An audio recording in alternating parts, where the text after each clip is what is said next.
Okay, hi everyone, welcome back to the Comptia Security Plus course. Threat, actor, types and attributes. The security arena has other types of personas as well. It's important to understand the types of attackers that you might encounter and their characteristics and personality traits. Keep in mind that these actors can find ways to access systems and networks just by searching the internet. So some attacks can be perpetrated by people with little knowledge of computers and technology. Other actors have increased knowledge, and with knowledge comes power, the type of power you want to be ready for in advance. However, all levels of attackers can be dangerous. Let's describe several of the attackers now. The first of these personas is a script kiddie. This is an unsophisticated individual with little or no skills when it comes to technology. The person uses code that's written by others and is freely accessible on the internet. For example, a script kiddie might copy a malicious PHP script directly from one website to another. Only the knowledge of copy and paste is required. It's a derogatory term that is often associated with juveniles. Though the processes they use are simple, script kiddies can knowingly and unwittingly inflict incredible amounts of damage to insecure systems. These people almost never have internal knowledge of a system and typically have a limited amount of resources, so the amount, sophistication and extent of their attacks is constrained. They are often thrill seekers and are motivated by a need to increase their reputation in the script kiddie world. Next is the hacktivist, a combination of a term of hack and activist. As with the term hacker, the name of hacktivist is often applied to different kinds of activities, from hacking for social change to hacking to promote political agendas to full-blown cyber terrorism. Due to the ambiguity of the term, a hacktivist could be inside the company or attack from the outside and will have a varying amount of resources and funding. However, the activist is usually far more competent than a script kiddie. Cyber criminals might work on their own, or they might be part of an organized crime, a centralized enterprise run by people motivated mainly by money. Individuals who are part of an organized crime group are often well funded and can have a high level of sophistication. Individuals might also carry out cyber attacks for governments and nation states. In this case, a government and its processes is known as an Advanced Persistent Threat (APT). Though this term can also refer to the set of computer attacking processes themselves, often an APT entity has the highest level of resources, including open source intelligence (OSINT) and covert sources of intelligence. This, coupled with extreme motivation, makes the APT one of the most dangerous foes. Companies should be prepared for insiders and competitors as well. In fact, they might be one and the same. An inside threat can be one of the deadliest to servers and networks, especially if the person is a systems administrator or has security clearance at the organization. You should know that these actors and their motivations, but in the end it doesn't matter too much what you call the attacker. Be ready to prevent the basic attacks and advanced attacks and the threat, and treat them all with respect. Computer Systems Security Part 1. Malicious software types. Malicious software, or malware, is software designed to infiltrate a computer system and possibly damage it without the user's knowledge or consent. Malware is a broad term used by computer professionals to include viruses, worms, Trojan horses, spyware, rootkits, adware, and other types of undesirable software. Of course, We don't want malware to infect our computer system, but to defend against it, we first need to define it and categorize it. Then we put preventive measures into place. It's also important to locate and remove quarantine malware from a computer system in case that it does manifest itself. For the exam, you need to know about several types of malware. Over the past several years, an emphasis shift from viruses to other types of malware such as spyware and ransomware has occurred.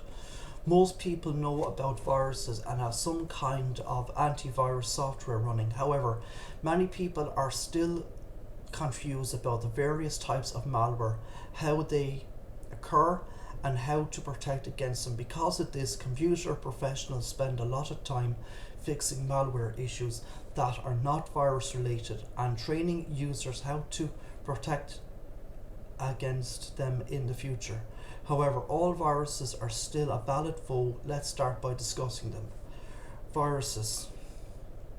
A computer virus is code that runs on a computer without the user's knowledge. It infects the computer when the code is accessed and executed. For viruses to do their dirty work, they first need to be executed by the user in some way. A virus also has reproductive capability and can spread copies of itself throughout the computer if it is first executed by the user or otherwise. By infecting files accessed by other computers, the virus can spread to other systems as well. The problem is that computers can still can't call sick in on Monday. They need to be up and running as much as possible.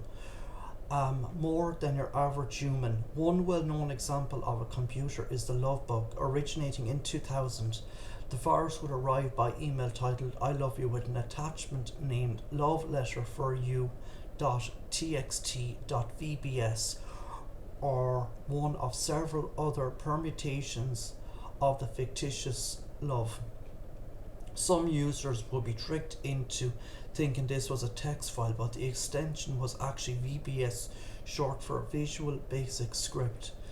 The virus deleted files, sent usernames and passwords to its creator, infected 15 million computers, and supposedly caused 5 billion in damage. Educate your users on how to screen their email. You might encounter several types of viruses. Boot sector initially loads into the first sector of the hard drive. When the computer boots, the virus then loads into memory.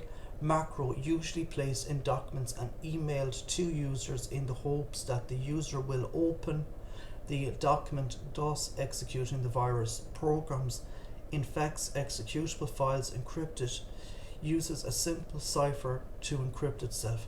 The virus consists of an encrypted copy of the virus code to help avoid detection and a small decryption module. Different encryption keys can be used for each file to be infected, but usually there is only one decryption code. Polymorphic builds on the concept of an encrypted virus, but the decrypting module is modified with each infection, so it can be very dangerous every time it's executed in an attempt to avoid antivirus detection. Metamorphic,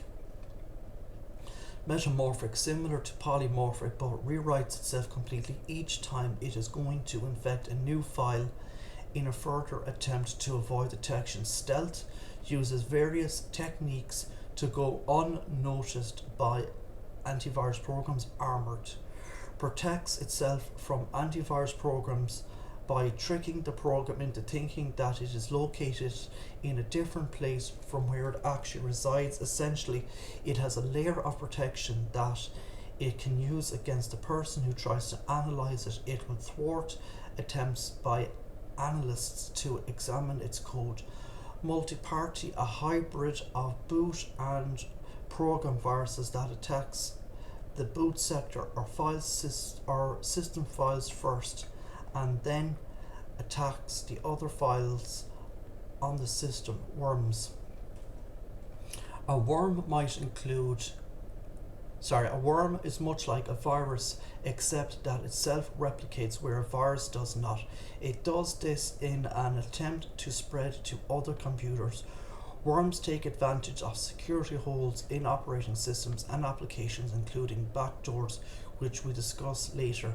They look for other systems on the network or through the internet that are running the same applications and replicate those to other systems. With worms, the users don't need to access and execute the malware. A virus needs some sort of carrier to get it where it wants to go and needs explicit instructions to be executed, or it must be executed by the user. The worm does not need this carrier or explicit instructions to be executed.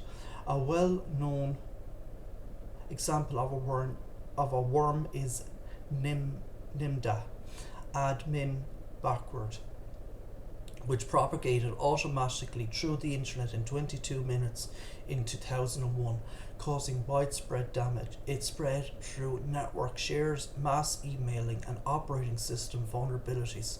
Sometimes the worm does not carry a payload, meaning that in of itself it does not contain code that can harm a computer. It may or may not include other malware, but even if it doesn't, it can cause general disruption or network traffic and computer operations because of the very nature of its self-replicating abilities. So I'm going to leave it here today for this video.